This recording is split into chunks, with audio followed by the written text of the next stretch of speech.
marches comme un aveugle qui ne sait pas où il va. Tu marches comme un sourd qui n'entend rien du tout. Tu t'en fous de Dieu, tu te moques de sa Bible. Mais un jour, tu couleras des larmes pour tout cela. Tu vas couler des larmes, tu vas pleurer un jour. Dis-moi si tu mourrais ce soir, mais que diras-tu à Dieu si tu mourrais demain? Bien-aimés dans le Seigneur, bonjour, bonsoir. Selon les différentes heures que vous êtes présentement en train de nous suivre. Je vous salue une fois de plus au nom de notre puissant et sauveur Jésus-Christ de Nazareth. C'est toujours moi, votre serviteur, le docteur Véracité KTN.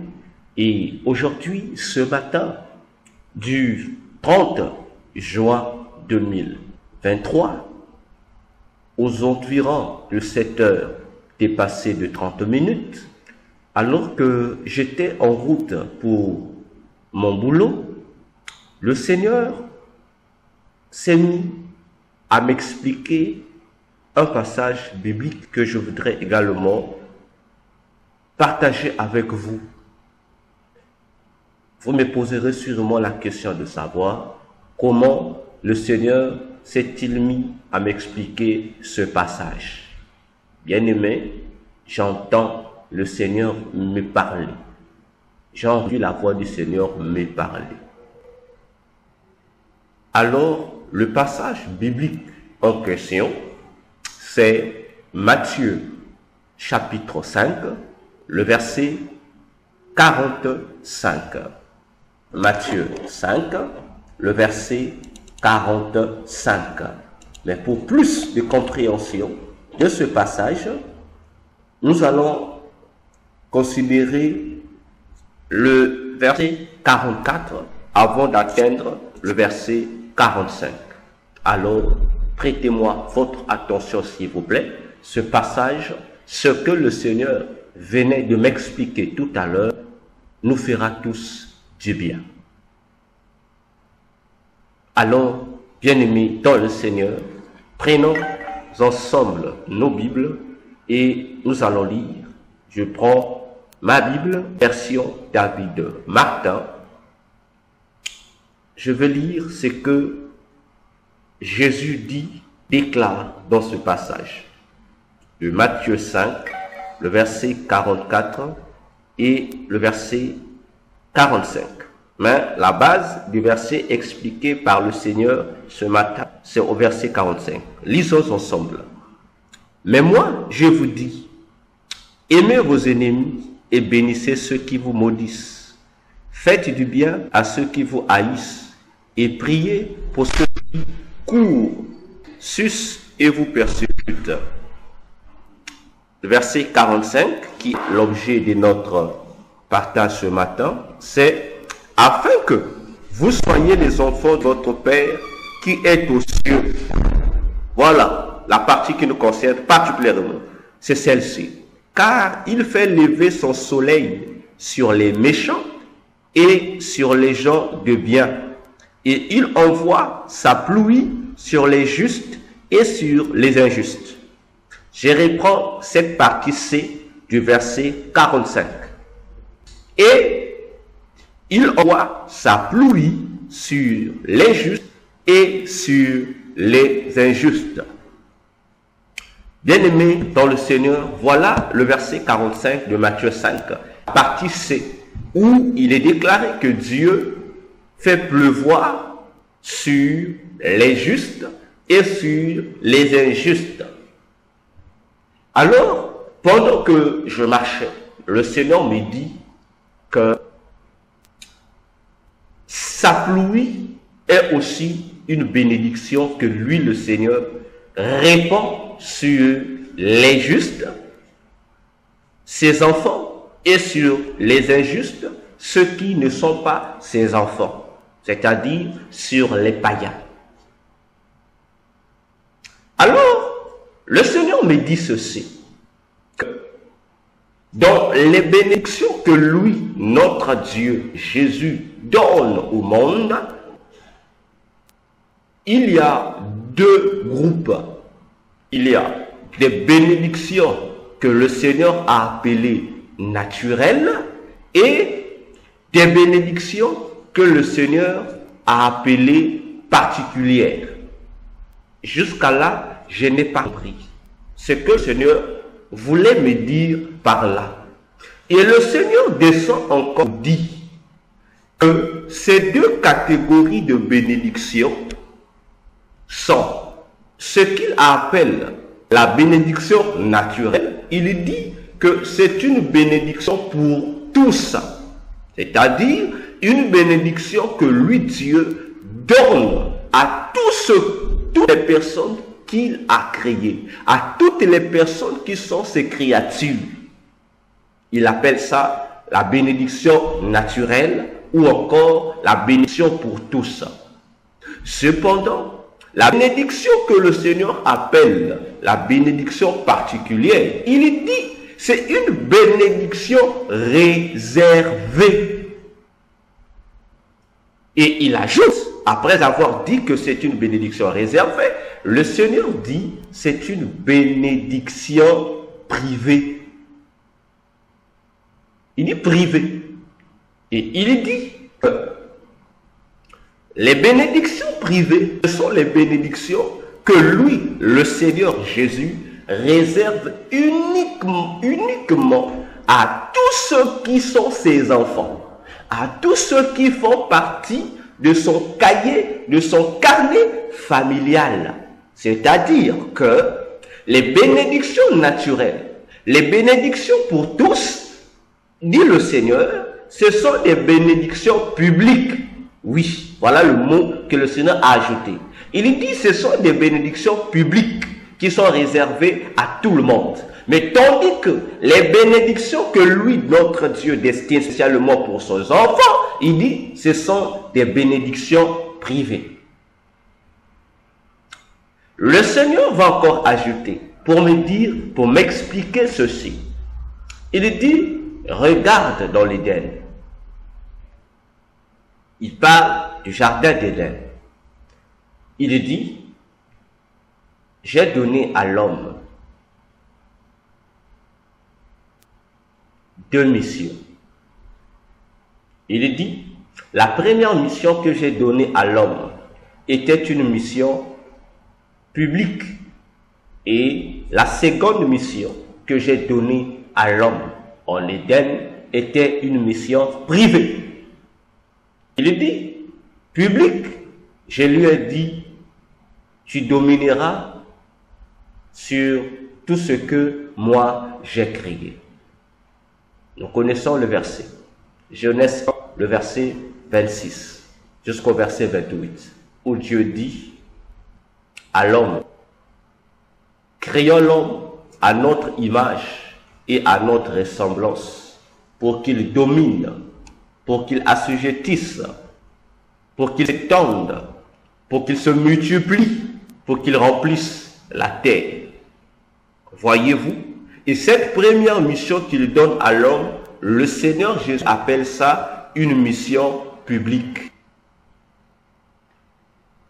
Et il dit, la deuxième mission qu'il donne à l'homme qui est une mission privée, Dieu dit, il prit l'homme et il mit l'homme dans un jardin que lui-même, le Seigneur Dieu, avait planté. Et Dieu me dit, j'ai dit à l'homme ici, tu cultiveras le jardin et tu le garderas. Il dit, c'est une mission privée qui n'était pas réservée à tout le monde, que Adam ne devait pas exercer partout. Ainsi, bien-aimés, si vous rentrez dans cette pensée de Dieu, vous allez dire Amen. Regardez bien les deux passages. Genèse 1, le verset 26 jusqu'au verset 28. Et Genèse 2, le verset 7, le verset 14 jusqu'au verset 17. Vous allez voir que Adam, dans le jardin d'Éden, et Ève reçoivent deux missions. Une mission qui devait concerner le monde entier et une mission qui devait concerner qu'une partie du monde, le jardin de Dieu, le jardin d'Éden. Et effectivement, je comprends pourquoi Dieu appelle la première mission fonction publique et la deuxième mission spécialisée dans le jardin comme une fonction privée. C'est là que je dis, la Bible a tout dit, mais la Bible n'a pas tout dit. Car, bien aimés, nous avons aujourd'hui l'impression que les notions que nous employons dans nos sociétés, fonction publique qui renvoie à l'État, le public, et fonction privée qui renvoie au privé, sont des termes, sont des idéologies inventées par le cerveau humain. Alors que, en vérité, ce n'en est pas le cas. Ça a commencé avec Dieu. C'est Dieu qui établit ces deux bases, ces deux secteurs d'activité sur la terre. Secteur d'activité publique et secteur d'activité privée. Ça commence avec Dieu même. Ça ne commence pas avec une idéologie donnée. Ça ne commence pas avec un régime politique donné. Ça ne commence pas avec un peuple donné. Mais ça commence avec la configuration terrestre de Dieu pour le bien-être des hommes sur la terre. De surcroît que l'éternel Dieu Jésus ajoute dans Ésaïe 45, le verset 18, que, je cite, « Il n'a pas créé la terre pour être déserte, mais plutôt pour qu'elle soit habitée et un héritage pour les hommes. » Attention, bien-aimés dans le Seigneur. Alors, le Seigneur Jésus me pose une question. Je vous la pose à vous qui me suivez présentement également. Le Seigneur Jésus déclare, il dit, de quel secteur d'activité était l'animal qui est venu détruire l'harmonie qui existait entre Adam et Ève dans le jardin? Je réponds la question du Seigneur. De quel secteur d'activité était l'animal qui a l'harmonie qui existait entre Adam et Ève dans le jardin? Réfléchissons, c'est une question. Lorsque le Seigneur me l'a posé en cours de route, j'ai réfléchi. J'ai dit c'était le serpent. C'est le serpent. Or, le Seigneur me dit, le secteur, quel est son secteur d'activité de ce serpent par rapport aux deux secteurs d'activité, le secteur public et le secteur privé. Le Seigneur ajoute pour dire, dans le secteur public, Dieu a créé, il y a aussi des serpents là-bas. Alors, je dois préciser, j'ai dit au Seigneur, c'est le serpent. Et le Seigneur me répond, il dit, oui, ce n'est pas n'importe lequel serpent, mais c'est un serpent spécifique, un serpent qui n'appartient pas au secteur public, mais un serpent qui appartient au secteur privé. Il dit, c'était un animal des champs. Or, cet animal des champs, il a été dans le jardin d'Éden. Et Dieu me dit, lorsqu'il a créé les animaux, qu'est-ce que Dieu a fait? Dieu a créé les espèces animales en tenant compte de ces deux secteurs d'activité. Il y a des animaux qu'il a créés pour le secteur public et il y a des animaux que Dieu a créés pour être spécialement dans le secteur privé. Et Dieu dit, ce n'est pas un animal du secteur public, c'est-à-dire un animal qui sortait des forêts sauvages ou d'une forestation sauvage qui est venue détruire le couple adamique. qui est venu mettre un bouleversement dans l'avenir des premiers hommes. Non, il dit, c'est un animal qui appartenait au secteur d'activité privée. Un animal qui est sorti du champ de l'Éden, du jardin d'Éden. C'est un animal qui était là. J'aime le Seigneur pour ces choses. Et le Seigneur monte. Il me dit, regarde sur la terre. Si vous me posez la question, je regardais comment, je vous dis oui, j'ai regardé. Le Seigneur me dit, ce n'est pas le secteur public, ce n'est pas la fonction publique qui détruit le monde, mais c'est le secteur privé. C'est la fonction privée qui détruit le monde. Lorsque j'ai réfléchi, j'ai médité, je dis encore Amen à Jésus pour cette grande révélation. Parce que si vous regardez avec moi, vous allez comprendre que nos pays, nos nations se détruisent aujourd'hui.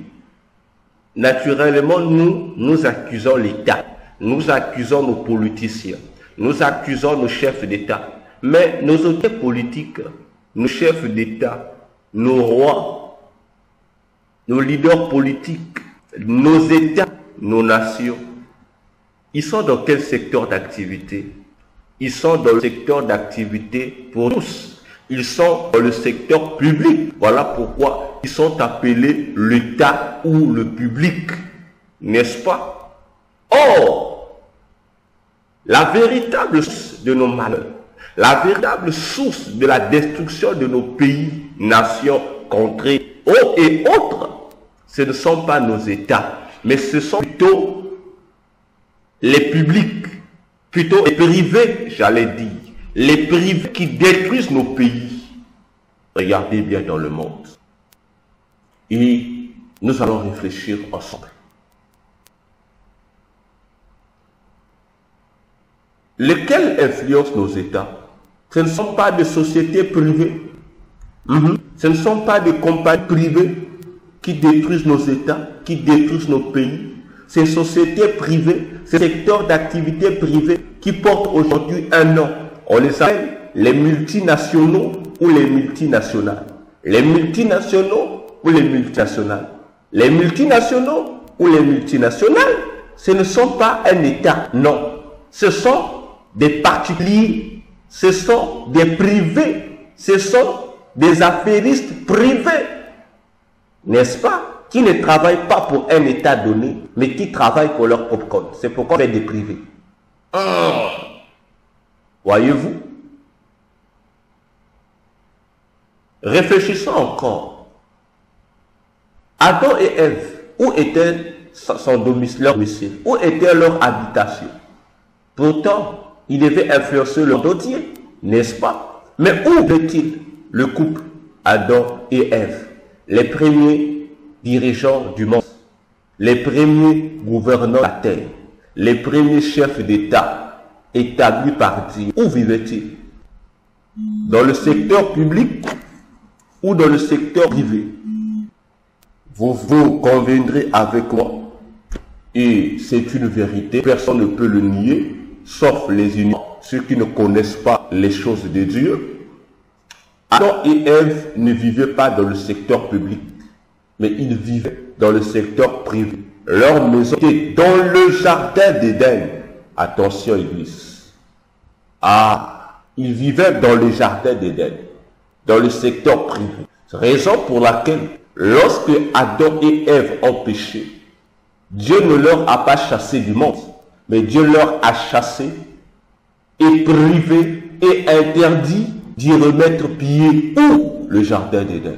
C'est pourquoi dans Genèse 3, le verset, je crois, 2 à 24, Dieu a mis les chérubins pour empêcher l'homme et sa femme de regagner le jardin d'Éden.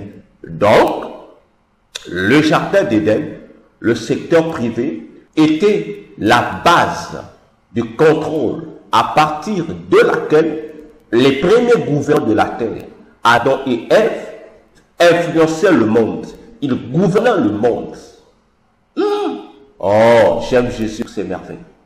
J'ai compris aussi pourquoi Satan, le serpent ancien, n'a pas attendu que Adam et Ève soient hors du jardin pour venir les attaquer. Il a attendu que lorsque le couple, les dirigeants, devraient se retrouver dans leur base centrale de commandement, dans leur poste de commandement, pour mieux détourner leur regard. Parce que les clés du contrôle du monde ne se trouvaient pas dans la force publique. Les clés de la gérance, de la gouvernance du monde, Satan avait compris, ne se trouvaient pas dans le public, mais se trouvaient dans le privé, dans le secteur d'activité privée. Autrement dit, Dieu n'a pas remis la clé de la gouvernance de l'humanité auprès des étatiques. Non, il a donné ça auprès des êtres privés.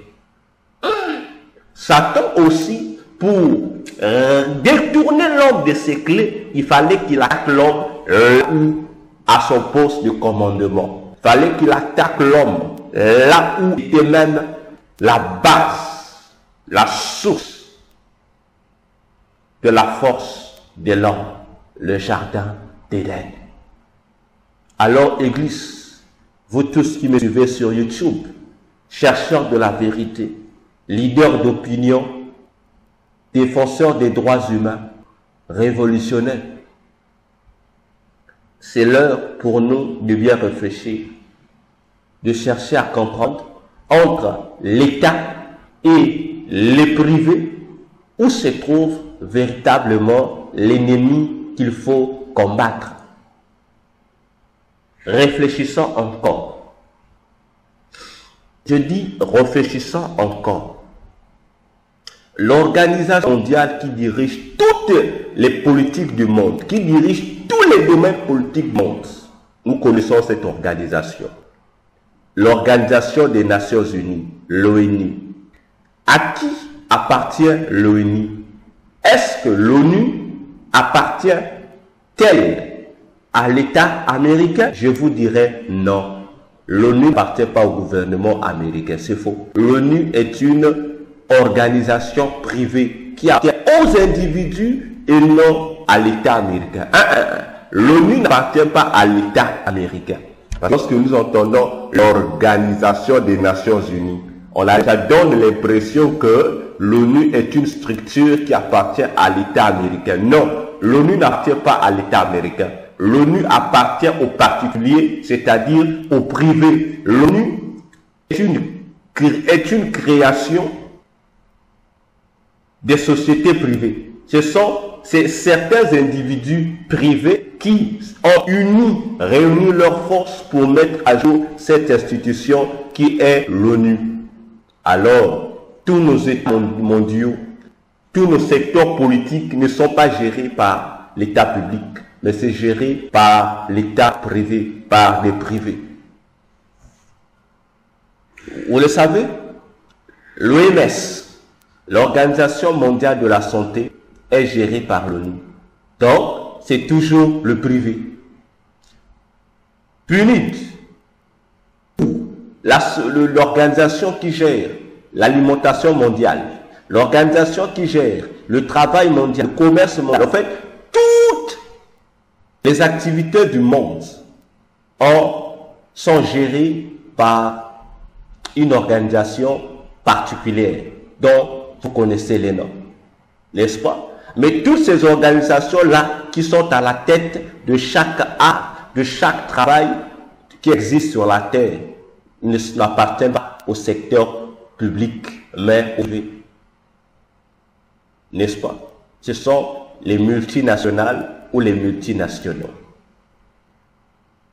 Alors, bien-aimés, ce message, cette révélation doit nous interpeller. Et du coup, nous comprenons que nos États, nos chefs d'État, nos rois, nos politiciens ne sont que des serviteurs des secteurs privés. Ils ne sont que des esclaves qui sont manipulés par le secteur privé parce que les véritables chefs, les véritables gouvernants qui gèrent nos pays, ce ne sont pas les gens que nous votons. Ce ne sont ni les gens qui sont à la tête des différentes institutions de nos pays, ni nos chefs traditionnels ou nos dignitaires coutumiers, mais ce sont des secteurs privés. Pour finir, vous vous êtes jamais posé la question de savoir les banques mondiales, toutes confondues, que ce soit celles qui gèrent l'argent africain, l'argent européen, l'argent américain, l'argent asiatique, et que sais-je encore, toutes ces banques-là n'appartiennent à aucun État. Peut-être que vous pensez, lorsqu'on vous parlera de la Banque mondiale, vous pensez que c'est pour les Américains. Non. Non. Il n'y a aucune banque qui appartient à un pays. Si vous ne savez pas, je dis, je réaffirme, il n'y a aucune banque mondiale qui existe sur la Terre qui appartient à un gouvernement donné. Non. Toutes les banques qui existent au monde appartiennent au privé. Même les Américains, la Réserve fédérale banque n'appartient pas au gouvernement américain. C'est pour un individu. Voilà, bien-aimés, le lieu pour nous de prendre conscience, de comprendre que aucune banque mondiale, aucune institution mondiale gérant l'humanité, notre monde, tous les domaines d'activité du monde n'appartient à un gouvernement quelconque, ni à un pays donné. Toutes ces institutions appartiennent au privé, aux individus, aux particuliers, y compris même la Fédérale Banque des États-Unis, qui n'appartient pas aux Américains, mais aux individus, aux privés. Imaginons-nous les États-Unis d'Amérique, la grande puissance, élevée au-dessus de toutes les puissances. Elle-même, cette grande puissance, est débitrice ou dépend des particuliers. Cela doit nous amener à réfléchir. Béni soit le Seigneur Jésus-Christ, notre Dieu, qui nous avait déjà, depuis fort longtemps, donné des remèdes nous permettant d'être vigilants, nous permettant d'avoir les yeux éclairés lorsque Proverbe 29, le verset 18, Proverbe déclarait ceci: lorsqu'il n'y a pas de révélation, le peuple, la population, les familles sont dans le trouble. Ainsi, béni soit le peuple qui observe la loi. Pour dire que l'unique manière, le remède que Dieu met à la disposition des nations, des peuples et des familles contre ces différents desseins ruses de l'ennemi qui veut nous priver de notre bonheur, c'est simplement la méditation, la veillance, l'observation stricte de la parole de Dieu. Cette parole de Dieu contenue dans la Bible, bien-aimés dans le Seigneur, voilà le secret que Dieu nous livre gratuitement pour nous aider à éviter d'être les esclaves des privés pour récupérer notre héritage. Raison de plus pour le roi David de dire dans le Psaume 119, le verset 104 et 105, il dit: ta parole me donne l'intelligence de comprendre les choses que tout le monde n'arrive pas à comprendre et à voir. Au verset 105, il dit: Ta parole est une lampe à mes pieds. Voyez-vous? Alors, c'est à chacun de nous de prendre conscience. Voilà le message que je tenais à partager avec tous. À bientôt. Que Dieu nous bénisse tous.